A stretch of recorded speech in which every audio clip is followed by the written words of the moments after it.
Jean 3, au verset 8, nous lisons « Celui qui pêche est du diable, car le diable pêche dès le commencement, c'est-à-dire celui qui demeure dans le péché.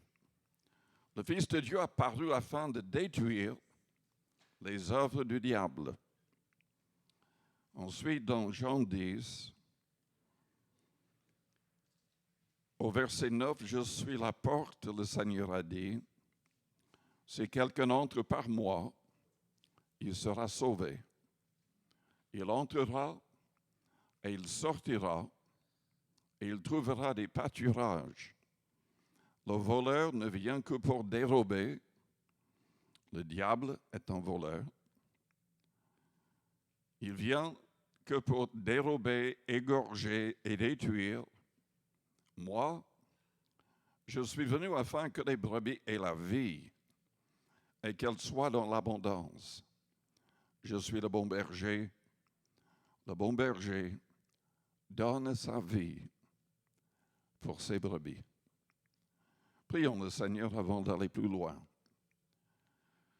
Père Céleste, nous te louons, nous te bénissons cet après-midi pour la vérité de ta parole. Nous te remercions pour ta présence au milieu de nous et nous te demandons d'agir dans les cœurs, les consciences, dans les corps des malades.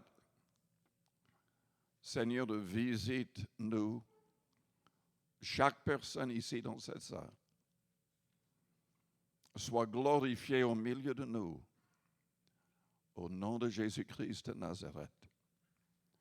Amen. Vous pouvez vous asseoir. Cet après-midi, je voudrais parler de comment discerner les œuvres du diable. Jésus-Christ, selon notre texte, est venu détruire les œuvres du diable. Mais quelles sont ces œuvres? Selon Jean 10, il est surtout un voleur. Il veut voler tout ce que nous avons, tout ce que nous pouvons avoir en Jésus-Christ. Si nous devenons chrétiens, il va essayer de nous faire tomber le plus vite possible, nous pousser au désespoir. Il pousse énormément de gens au suicide. Il les aveugle. Il est là pour détruire, égorger. Il n'y a que Jésus-Christ qui est venu pour nous donner la vie, et la vie en abondance. Dans Luc chapitre 8, nous voyons que le diable va venir en premier quand les gens sont touchés par la parole. Et il va tout faire pour les distraire, pour les éloigner de cette parole, pour que la parole n'entre pas dans leur cœur. Car vous savez, ce n'est pas assez de comprendre la Bible, de comprendre le message de salut. Il faut que cette parole entre dans nos cœurs. C'est uniquement les gens qui croient avec le cœur qui seront sauvés. C'est souligné dans Romains chapitre 10 à partir du verset 9.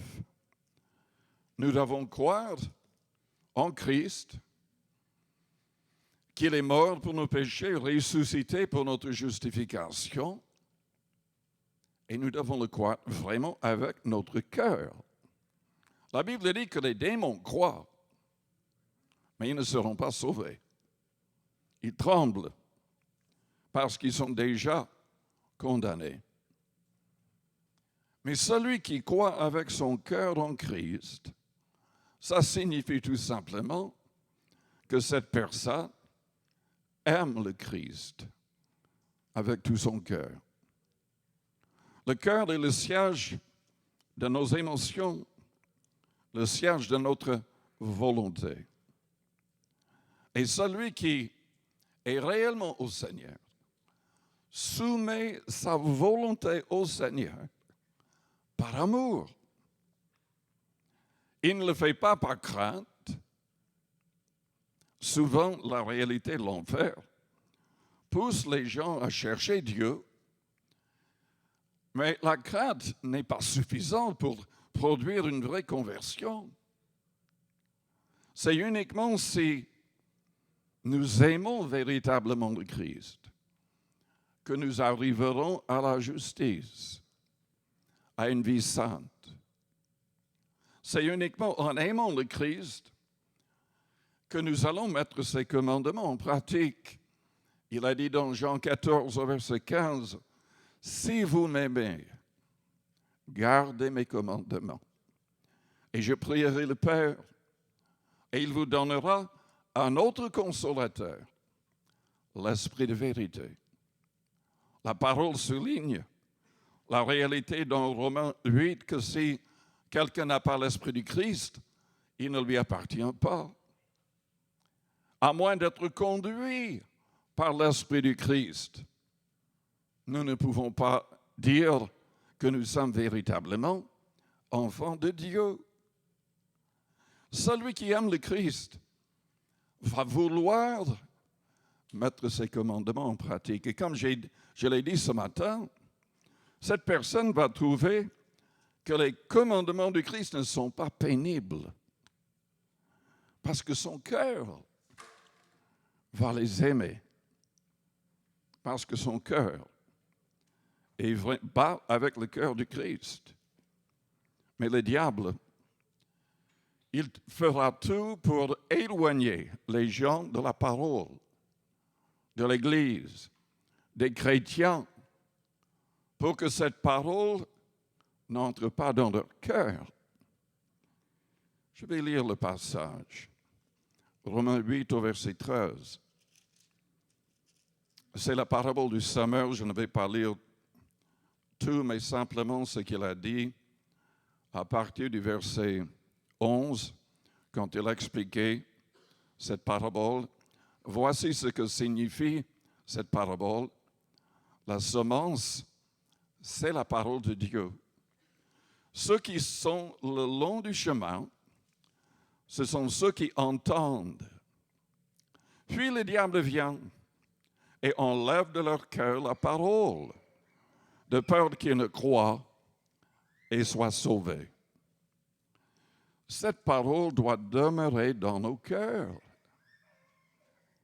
Le diable fera tout pour enlever cette parole de nos cœurs, parce qu'il ne veut pas que qui que ce soit croie et soit sauvé. Le verset 13 dit, ceux qui sont sur le roc, ce sont ceux qui, lorsqu'ils entendent la parole, la reçoivent avec joie, mais ils n'ont point de racines. Ils croient pour un temps et ils succombent au moment de la tentation. Pourquoi est-ce qu'ils n'ont pas de racines? Enfin, le diable va toujours être à l'œuvre. Il va tout faire pour que la personne n'ait pas le temps de lire et de méditer la parole. Il va tout faire pour que la personne soit attirée par une autre personne, par des choses du monde. Le premier psaume souligne l'importance d'avoir des racines. Si nous n'avons pas de racines, nous tomberons sûrement. C'est indispensable d'avoir des racines spirituelles.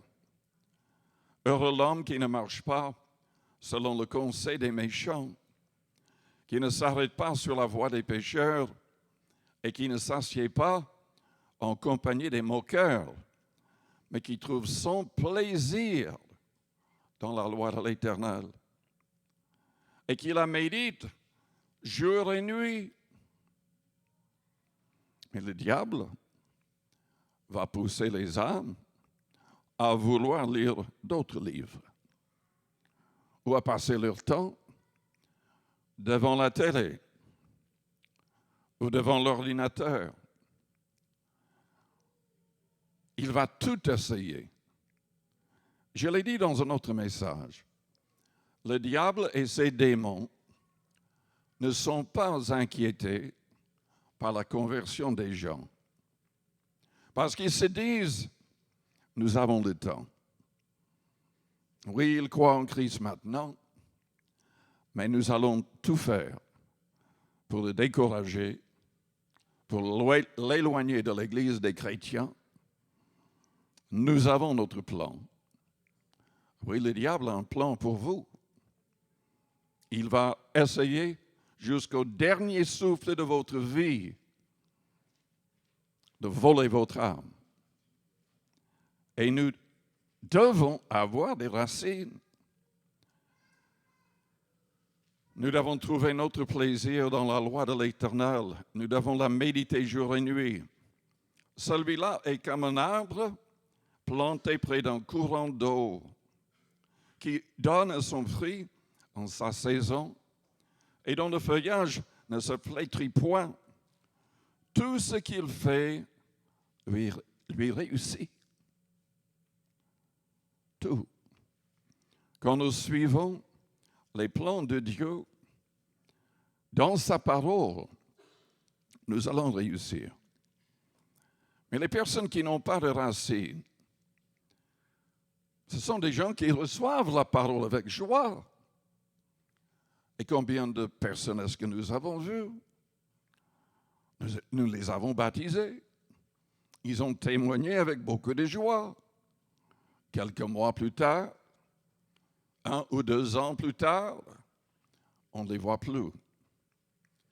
Parce que ces gens n'avaient point de racines. Parce que ces gens n'ont pas persévéré dans la parole. Ils reçoivent la parole avec joie, mais ils n'ont point de racines. Ils croient pour un temps, mais ils succombent au moment de la tentation. Ce qui est tombé parmi les épines, ce sont ceux qui, ayant entendu la parole, s'en vont et la laissent étouffer par les soucis. Mais qui va susciter les soucis? Vous pouvez être sûr et certain que le diable et ses démons vont susciter, ils vont tout essayer pour que vous ayez des soucis. Et nous devons lui résister avec une foi ferme, la Bible dit. Nous devons, selon Marc 11, à partir du verset 20, utiliser la parole de la foi dans la prière. Et quand nous prions, nous ne devons pas douter. Si nous ne doutons point, nous verrons l'accomplissement de ce que nous demandons. Ils s'en vont et la laissent étouffer par les soucis, les richesses. Je l'ai dit ce matin, c'est la volonté de Dieu qu'on prospère, en tout cas, qu'on ait assez d'argent pour donner à ceux qui sont dans le besoin. Mais c'est en travaillant de manière honnête, avec nos mains, avec l'idée d'aider les autres. Les gens qui tombent dans le piège de l'égoïsme, de l'égocentrisme, pêchent contre l'Éternel et tombent dans les pièges du diable. Nous devrions travailler pour les autres. Selon 2 Corinthiens chapitre 5, nous ne devrions plus vivre pour nous-mêmes, mais pour celui qui est mort et ressuscité pour nous. Ce chapitre et ce verset est peut-être le plus important parmi beaucoup d'autres. Et c'est le passage qui n'est pas accepté par beaucoup de chrétiens, en tout cas, qui n'est pas suivi, parce que Soyons honnêtes. Est-ce que nous vivons vraiment pour le Seigneur et les autres, ou est-ce que nous vivons pour nous-mêmes?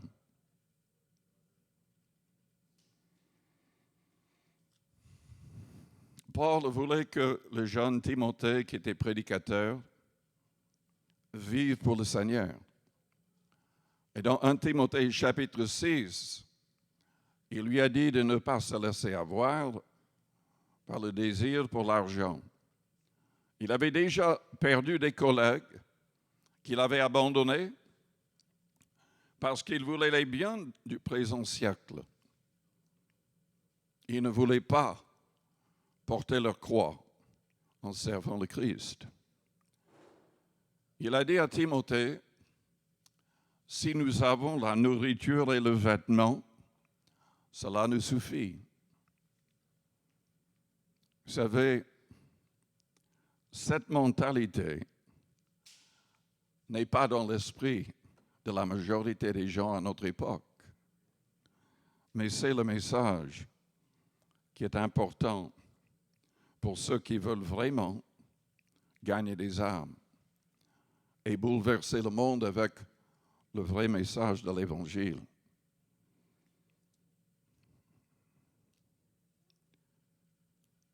Lisons plus loin.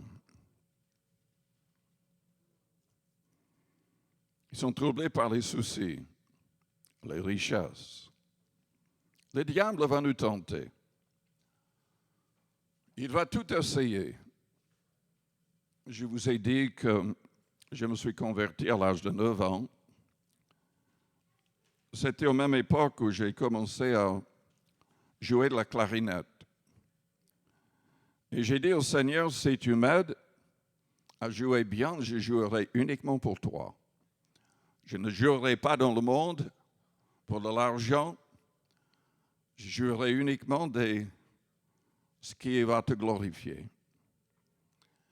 Et à partir de l'âge de 12 ans, j'ai commencé à donner des concerts un peu partout, de musique religieuse, avec un ami qui est devenu aussi pasteur. Et quand lui, il avait 12 ans, il était considéré comme étant la 3e meilleure accordéoniste du monde. On répétait jusqu'à 4 heures par jour ensemble.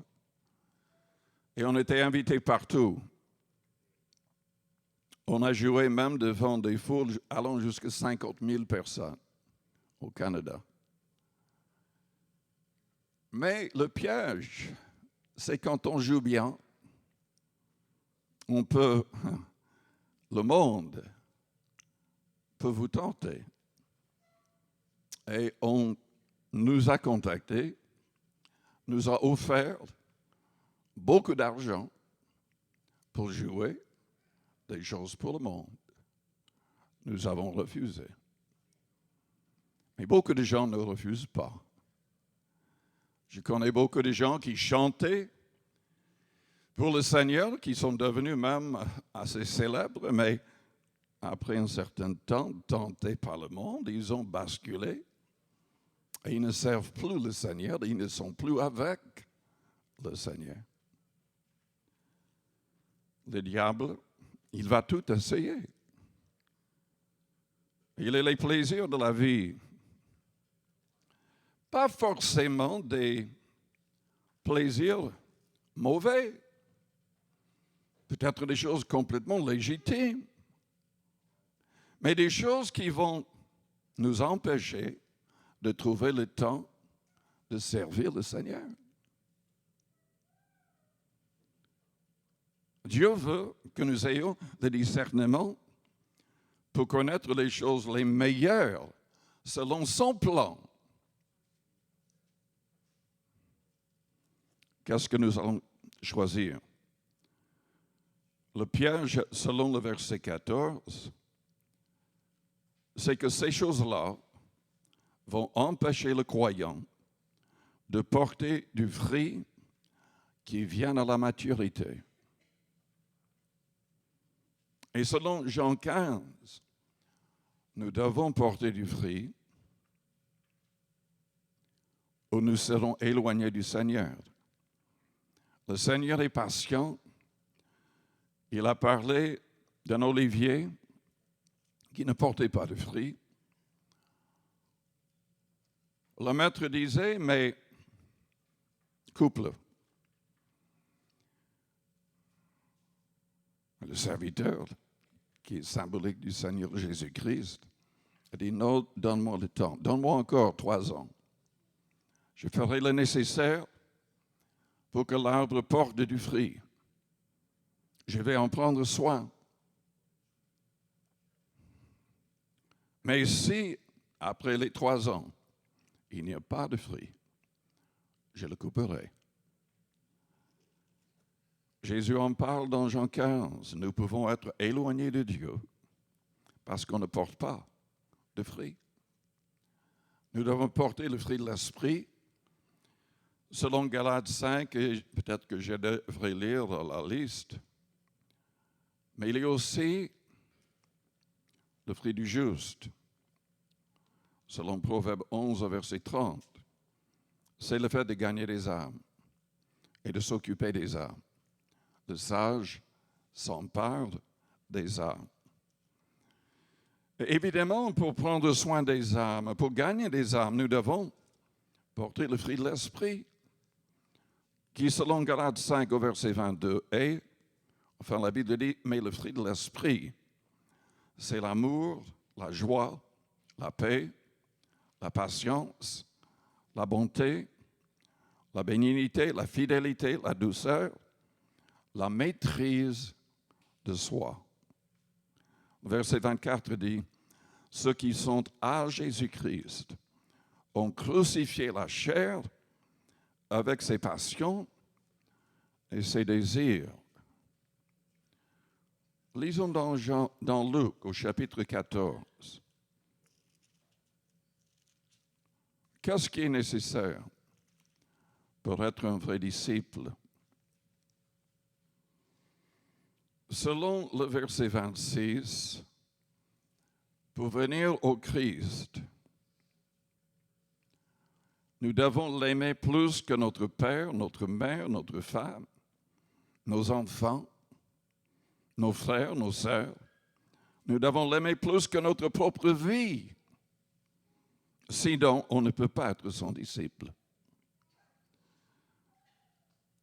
Il a dit au verset 27, quiconque ne porte pas sa croix et ne me suit pas ne peut être mon disciple. Le fait de porter sa croix, c'est simplement le fait de ne pas faire notre propre volonté. C'est ça qui est difficile. Nous voulons vivre selon nos propres idées, selon nos propres désirs, au lieu de suivre le Seigneur avec son plan. Au verset 33, ainsi donc, quiconque d'entre vous ne renonce pas à tout ce qu'il possède ne peut être mon disciple. Là, il n'est pas question de donner la dîme, mais tout. Tout. Oui, le Seigneur a demandé à différentes personnes de tout donner. Absolument tout. Moi, je connais des gens qui ont perdu tout en acceptant le Christ. Des gens faisant partie de familles très, très riches, mais qui ne voulaient pas de Dieu et qui ne voulaient pas de filles suivant le Seigneur.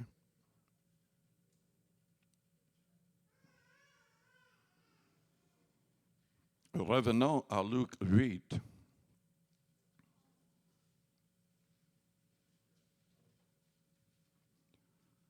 Le Seigneur a dit, ce qui est tombé dans la bonne terre, ce sont ceux qui, ayant entendu la parole avec un cœur honnête et bon, la retiennent et portent du fruit avec persévérance.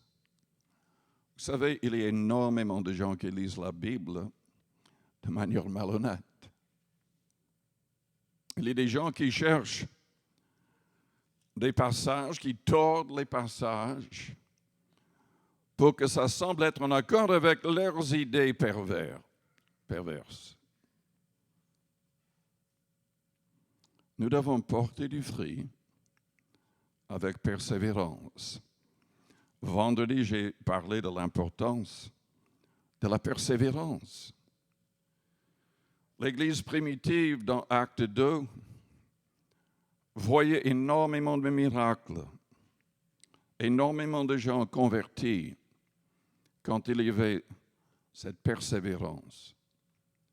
La Bible dit qu'ils persévéraient dans l'enseignement des apôtres, dans la communion fraternelle, dans la fraction du pain et dans les prières.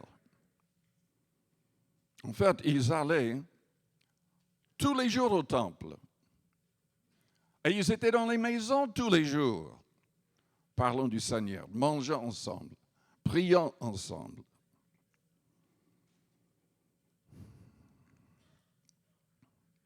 Et Dieu accomplissait toutes sortes de miracles. Et en plus,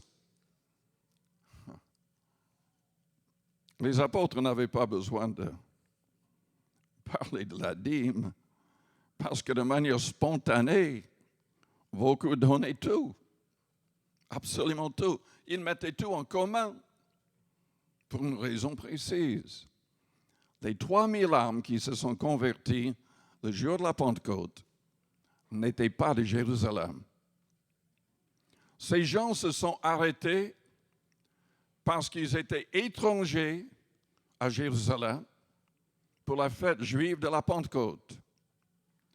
Quand ils entendaient les apôtres louant Dieu dans leur propre langue, ils se sont arrêtés pour écouter. Et Pierre s'est levé, et 3000 âmes se sont converties. Il fallait absolument que ces 3000 personnes restent à Jérusalem assez longtemps pour recevoir l'enseignement des apôtres avant de retourner chez eux. Et donc, ceux qui habitaient à Jérusalem, et n'oublions pas qu'il n'y avait que 120 personnes dans la chambre haute. Ces 120 personnes ont commencé à vendre leur propriété, des terrains qu'ils possédaient, et placer la totalité de l'argent aux pieds des apôtres pour que ces 3000 personnes puissent rester, être logées, manger assez longtemps pour être instruits correctement. Quand on est rempli de l'esprit comme eux le jour de la Pentecôte, on a envie d'aider les autres. On a envie de tout donner, de faire le maximum pour que tous rencontrent le seul vrai sauveur, qui est Jésus-Christ. Mais le diable sera toujours là. Il y avait l'église à Éphèse, mentionnée dans Acte 19. Pierre, ou plutôt Paul, a rencontré 12 hommes baptisés par Jean-Baptiste. Ils n'étaient pas baptisés de l'Esprit, ils n'avaient pas été baptisés comme Jésus l'avait enseigné, au nom du Père, du Fils et du Saint-Esprit. Donc, Paul les a rebaptisés et après, il leur a imposé les mains. Ils ont parlé tous en langue, ils ont prophétisé. Et Paul est resté pendant 2 années, enseignant chaque jour dans une maison. Ceux qui ont été enseignés sont partis évangéliser toute l'Asie mineure en 2 ans, pendant ces 2 années. C'était extraordinaire. L'église à Éphèse était puissante. C'est là où il y avait Marie, après un temps, mère du Seigneur, l'apôtre Jean. Mais dans l'Apocalypse, au chapitre 2, Jésus s'adresse à cette Église. J'ai quelque chose contre toi. Tu as perdu ton premier amour. Repens-toi. Pratique tes premières œuvres, les œuvres d'évangélisation. Cette Église n'avait plus la même persévérance, le même amour, la même vision, la même compassion pour les âmes. Et le Seigneur les appelle à la repentance. Ce qui est terrible, c'est que le diable se sert de la religion. Son outil le plus puissant est peut-être la religion. La fausse religion, qui s'appelle souvent christianisme, quand même. Dans Jacques, chapitre 4,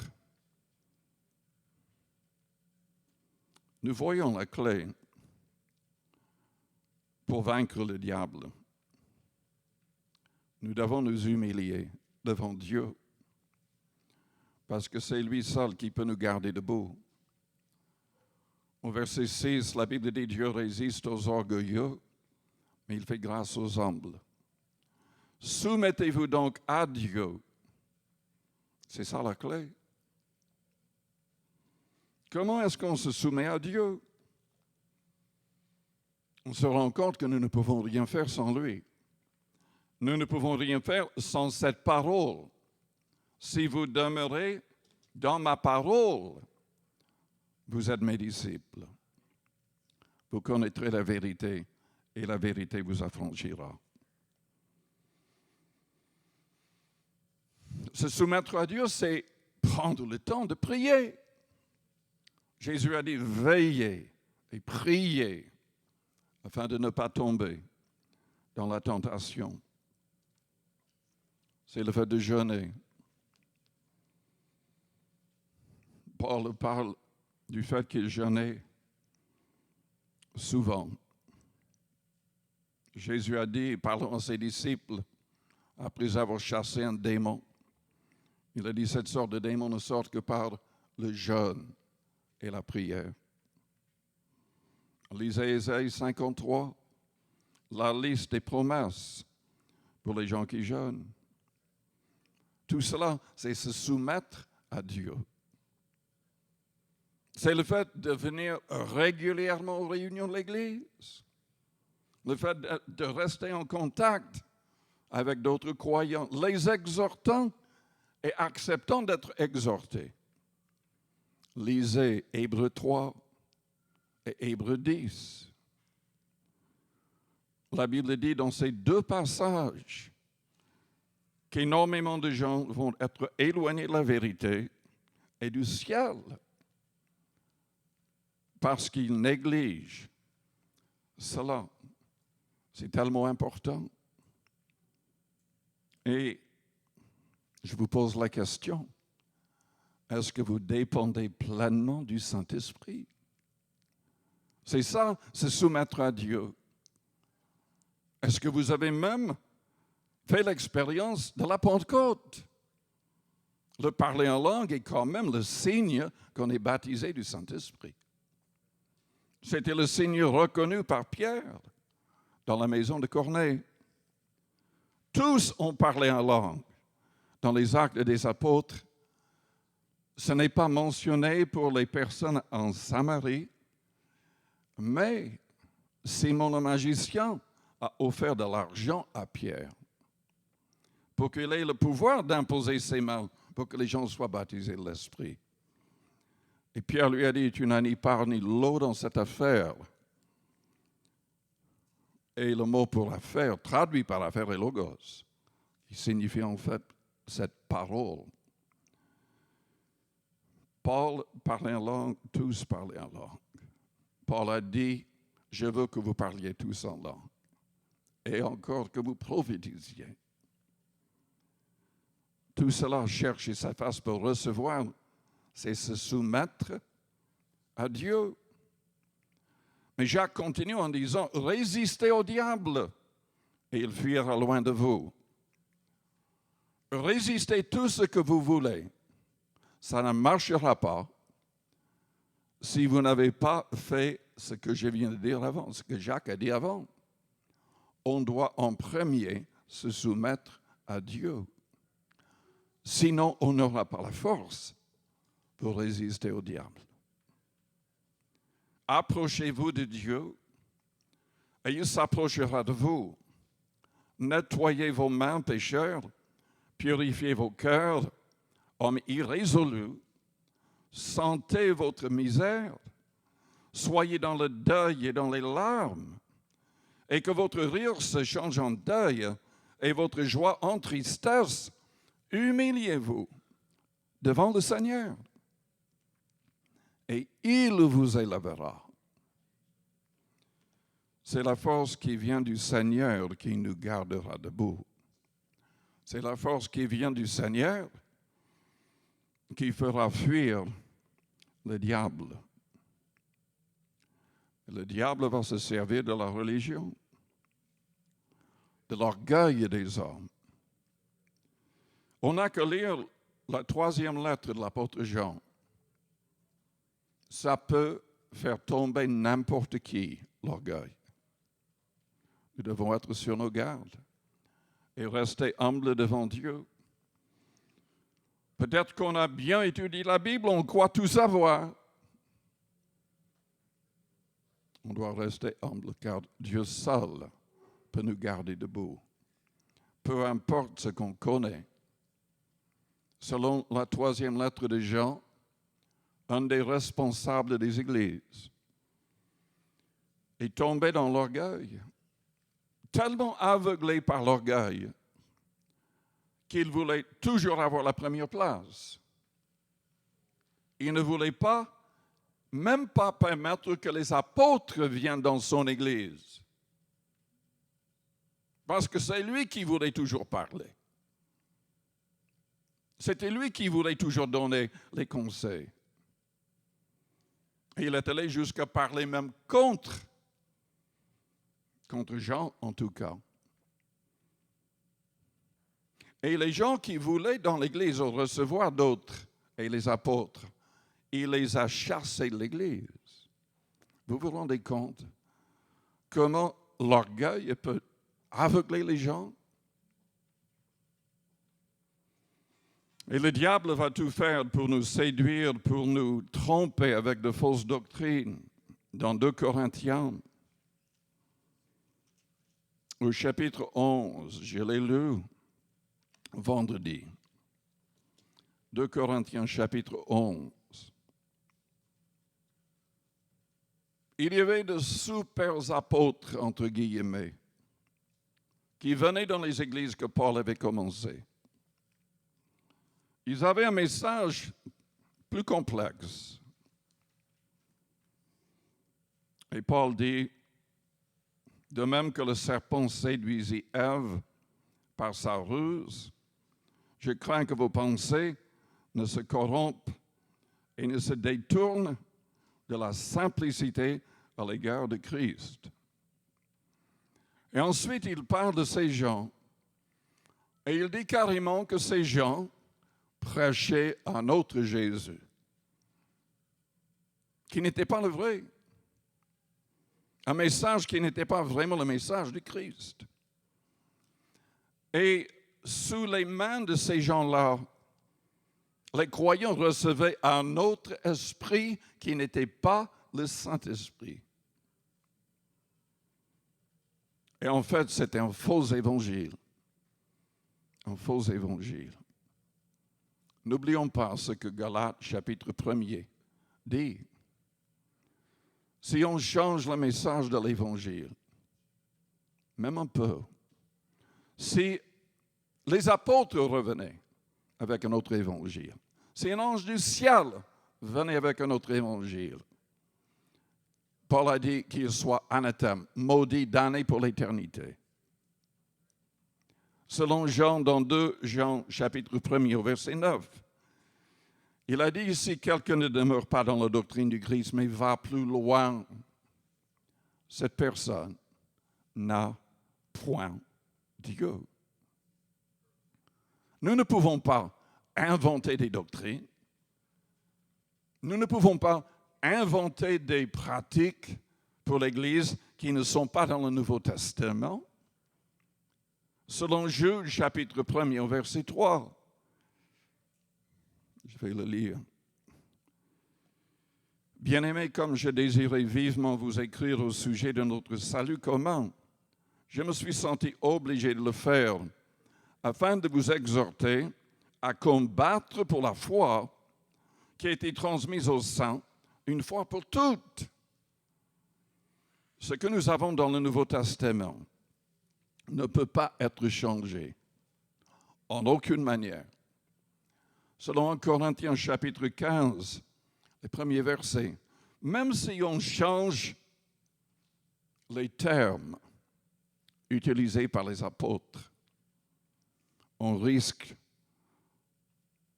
que notre foi soit vaine. Mais le diable va tout faire pour nous séduire. Nous avons actuellement un très grand nombre de marabouts, de sorciers qui prétendent être des chrétiens, des pasteurs, des apôtres, des prophètes. Ils font des vidéos, ils commencent des églises. Tous leurs miracles sont du diable, bien qu'ils parlent du Christ. Mais ils ne sont pas en contact avec le Christ, mais avec les démons. Le diable, avec ses démons, imite l'œuvre du Saint-Esprit. Et déjà, je devrais vous lire dans 2 Corinthiens 11. Paul, parlant de ces super apôtres, il a dit au verset 13, « Ces hommes-là sont de faux apôtres, des ouvriers trompeurs, déguisés en apôtres de Christ. Et cela n'est pas étonnant, puisque Satan lui-même se déguise en ange de lumière. Il n'est donc pas étrange que ses ministres aussi se déguisent en ministres de justice. Leur fin sera selon leurs œuvres. » Le diable, quelles sont ses œuvres? Crée la confusion, l'anarchie. Dans le contexte de l'Église de Jésus-Christ, Paul savait ce qui allait se passer. Il a dit après son départ, après sa mort. Il savait qu'il y aurait des loups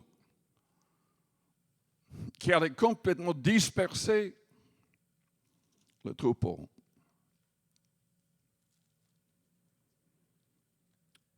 Nous devons être continuellement sur nos gardes. Le diable va tout essayer. Jésus a dit, parce que l'iniquité se sera accrue, l'amour du plus grand nombre se refroidira. Lisons un instant dans Timothée, chapitre 4.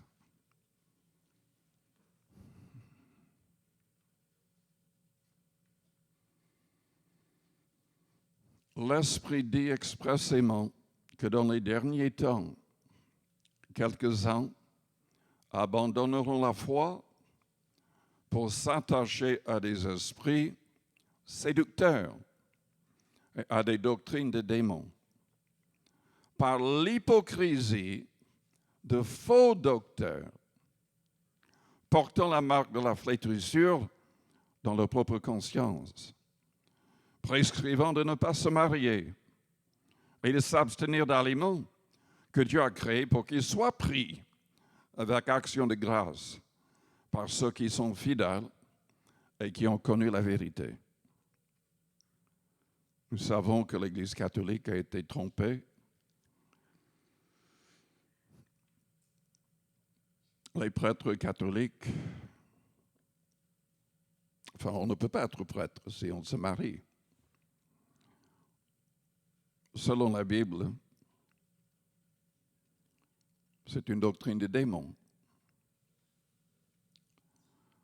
Vous n'avez que lire le chapitre 3. L'évêque, les évêques, et le mot ne signifie que surveillant en grec, devaient être mariés d'une seule femme, avoir des enfants, savoir prendre soin de la famille, afin de savoir prendre soin de l'Église. Et Paul le répète quand il a écrit à Tite. Et vous devriez savoir que c'est Timothée qui était envoyé par Paul dans toutes les églises. C'est lui qui a choisi les responsables. Et il a agi exactement selon les paroles de Paul. Il n'est pas contre la Bible de rester célibataire si on a le don pour rester célibataire, si c'est la volonté de Dieu qu'on reste célibataire. Apparemment, Paul lui-même est resté célibataire, mais il a dit quand même que les responsables dans les églises devaient avoir une seule femme, etc. Faire l'opposé de cela, selon la Bible, est une doctrine de démon. Et ça vient d'un docteur hypocrite à un moment dans l'histoire qui a causé ce problème. Paul disait carrément, il a dit qu'il avait le droit de se marier et de voyager avec sa femme, exactement comme Pierre et tous les autres apôtres faisaient. Ils étaient mariés, presque tous. Paul a dit, pour éviter l'impudicité, que chacun ait sa femme, que chaque femme ait son mari.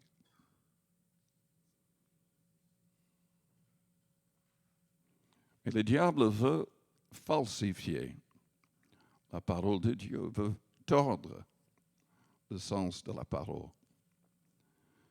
Pour détruire, pour voler, anéantir les plans de Dieu. Il va se servir du sexe, de l'amour de l'argent, le désir d'être célèbre. Comme je l'ai déjà dit, il va se servir surtout de l'orgueil de la personne. Il va se servir de la facilité. Il va soulever de faux docteurs qui vont dire, enfin, tout cela, porter sa croix, ça c'est démodé.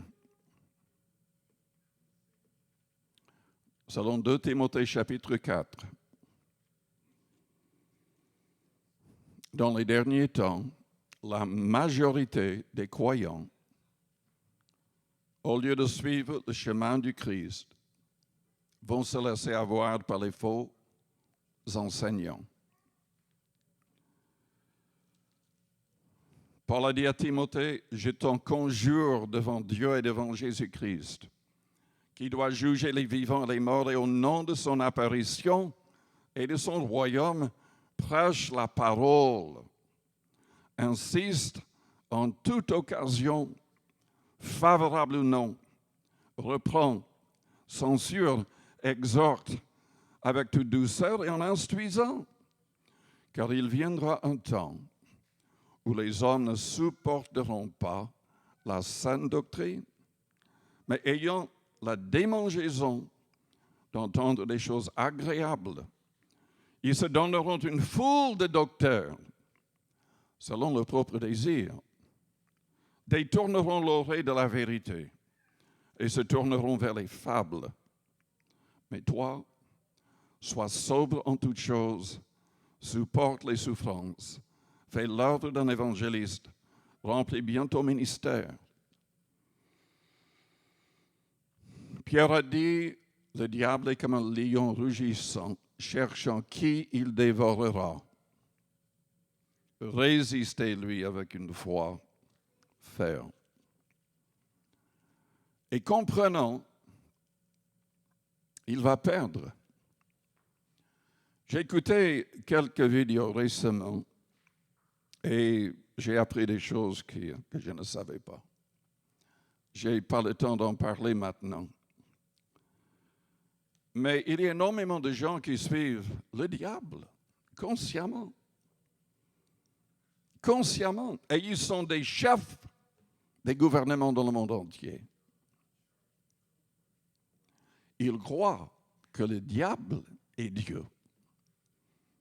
Qu'il est le Dieu qui va gagner.